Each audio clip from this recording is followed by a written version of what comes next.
Morning students, how are you all? I hope you all are fine. Last week we had started a lesson Raw Spring in which we have done the story of Sahib. So today we are going to start the story of Mukesh who belonged to a family of Bengal makers. Let's start it. I want to drive a car. This was the line told by Mukesh. Okay, so write one question here. Firstly, what was dream of Mukesh? Why was it seemed as a mirage? Okay, Mukesh insists on being his own master. I will be a motor mechanic, he announces. तो वो क्या चाहता था कि वो अपना master खुद बन जाए. तो उसने क्या कहा कि मैं एक दिन मोटर मैकेनिक बनना चाहता हूँ. Do you know anything about cars? I ask. तो यहाँ पे आई कौन है? The writer.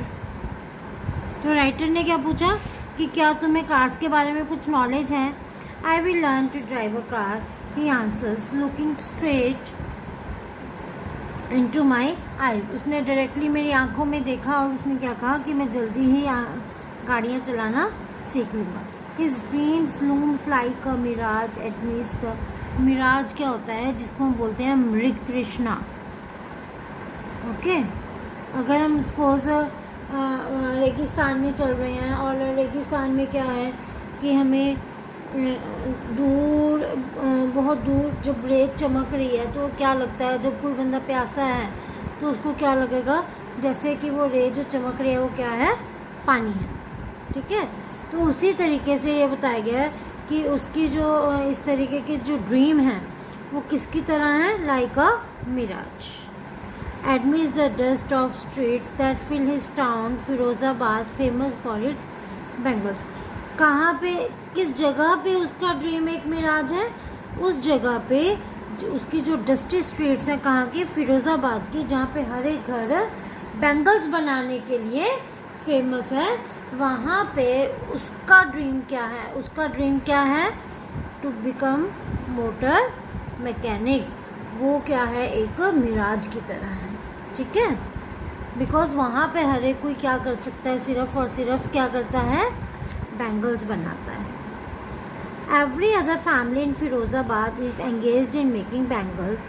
It is a centre of India's glass blowing industries where families have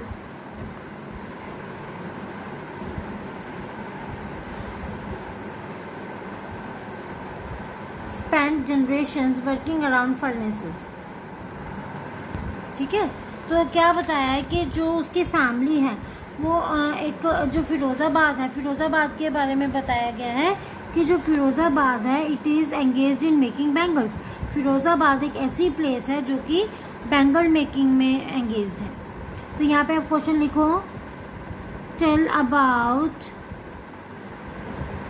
और राइट अ शॉर्ट नोट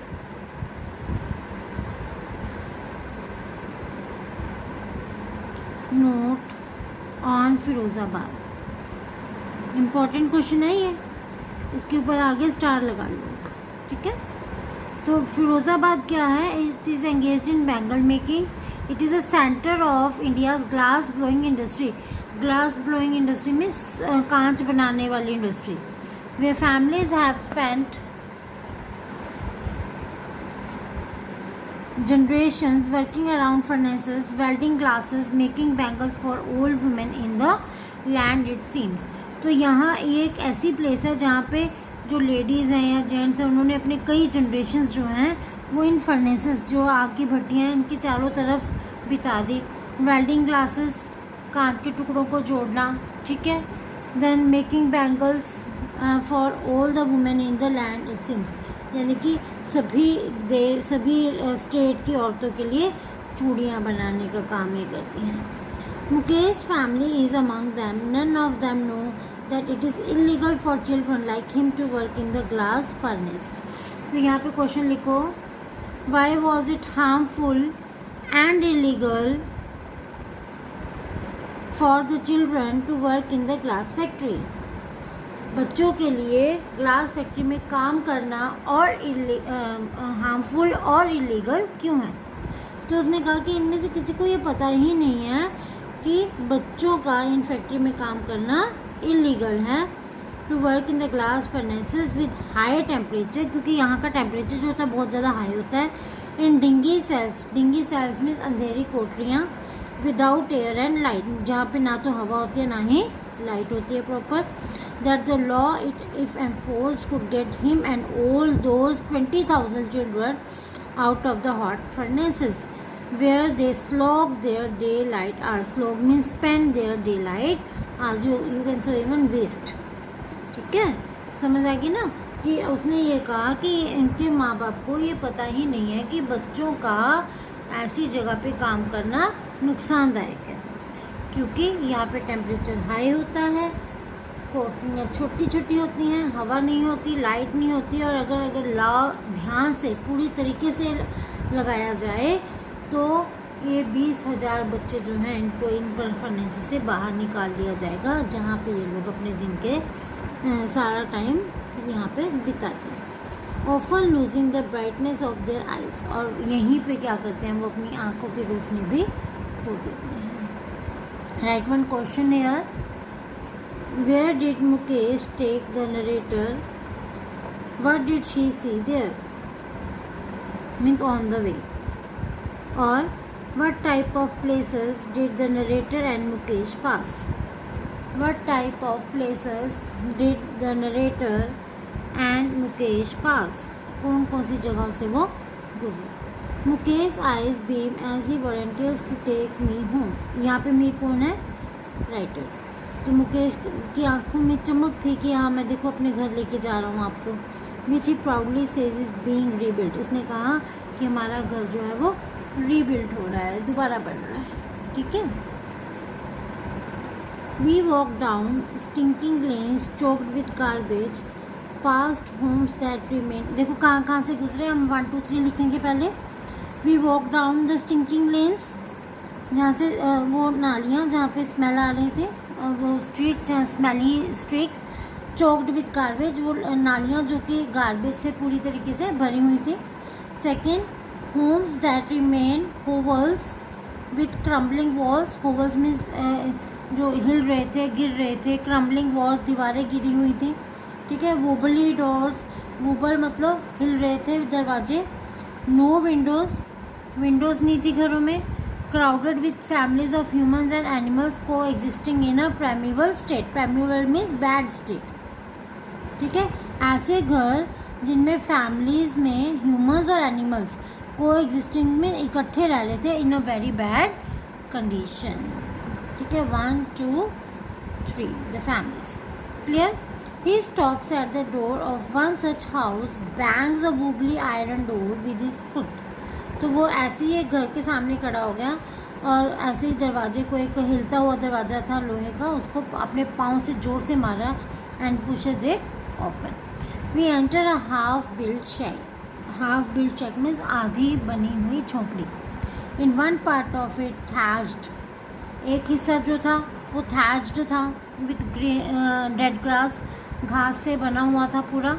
ठीक है। थैच किया गया था पूरा, एक आधा हिस्सा पूरे अच्छी तरीके से बना हुआ था घास से। Firewood stove over which sits a large vessel, और दूसरी साइड में क्या है, एक फायरवुड स्टोव रखा हुआ था जिसके ऊपर एक बहुत सा बड़ा सा बर्तन रखा हुआ था। ठीक है। ऑफ सिजलिंग स्पाइनेच लीव्स, स्पाइनेच क्या होते हैं, पालक के पत्ते, वो उबल रहे थे। On the ground in large aluminium platter, platter means थाल, आर मोर चॉप्ड वेजिटेबल। ठीक है। एक बड़े से बर्तन में और सब्जियां कटी हुई थी। ठीक है। A frail young woman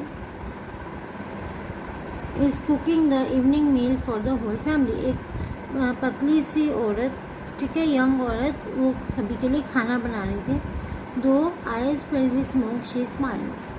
she is the wife of Mukesh Elder brother. कौन थी वो? मुकेश के एल्डर ब्रदर की वाइफ। यहाँ पे क्वेश्चन लिखो, describe the family of Mukesh. ठीक है। वो उसके एल्डर ब्रदर की वाइफ है। Not much older in year, she has begun to command respect as the bahu. उसकी एज बहुत ज़्यादा नहीं है, लेकिन उसको परिवार में जो रुतबा मिला है एक बहू का, daughter in law of the house. And already the incharge of 3 men, 3 men की इंचार्ज है, हस्बैंड उसके, हस्बैंड मुकेश, देयर फादर, ठीक है, और तीसरा कौन है, मुकेश, ठीक है. When the older man enters, she gently draws behind the broken wall and brings her veil closer to her face. veil मैंने दुपट्टा. हमें पता है कि पुराने टाइम में कैसा रिवाज था कि जैसे ही कोई घर का बड़ा आता था तो क्या करती थी लेडीज़, अपना जो दुपट्टा है वो अपने फेस कवर कर लेती थी. As custom demands, daughters-in-law must veil their faces before male elders. कि जो लेडीज़ हैं उनको क्या करना पड़ेगा, जो मेल एल्डर्स हैं उनके सामने अपने जो फेस है उसको कवर रखना पड़ेगा. तो उसकी जो भाभी है उसने क्या किया कि वो जेंटली क्या गई, वो टूटी हुई दीवार के पीछे गई और वहाँ पे अपना फेस कवर कर लिया, ठीक है. In this case the elder is an improvised bangle maker. वो क्या है, एक बैंगल मेकर है. Clear. Despite long years of hard work, first as a tailor then as a bangle maker, he has failed to renovate a house. उसने मतलब कि एक hard worker तो था उसका फादर मुकेश का, लेकिन उसने पहले एज अ बैंगल मेकर काम किया, फिर उसने पहले एज अ टेलर काम किया, फिर एज अ बैंगल मेकर काम किया, लेकिन फिर भी वो अपने घर को रेनोवेट इतने सालों में नहीं कर सका, ना ही वो अपने बच्चों को स्कूल भेज सका. All he has manage to do is teach them what he knows. वो सिर्फ एक ही चीज़ सिखा सका, the art of making bangles. वो सिर्फ उनको क्या सिखा सका, the art of making bangles. That much is for today. We will continue our lesson tomorrow. Bye students.